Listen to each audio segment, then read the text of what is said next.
Durante bulan Outubro, Sala Emergência Hospital Nacional Guido Valadares mos registro paciente hamutuk rihung 5 atus ida hitunulu resintolu nebe halo tratamento saudi.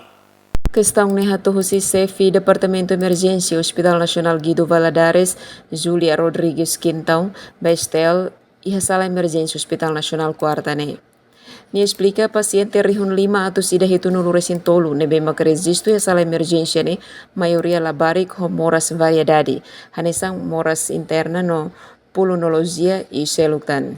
Paciente vem apresenta a emergência a 5.173, ya, 5.173, e hanaba husi feto e a 2.079, no mane e a 2.474.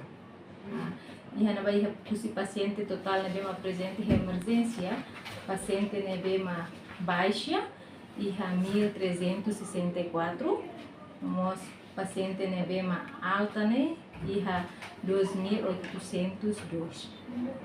Ne total paciente ne bema husi dia 1 de outubro to dia 31 de outubro.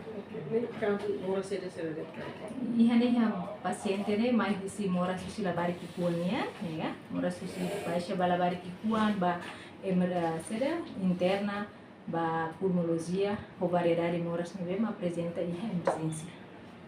Paciente a sala emergência Hospital Nacional Guido Valadares cada lorong aumenta barang. No médico será sempre for atendimento digno. Jenice da Costa, STL News.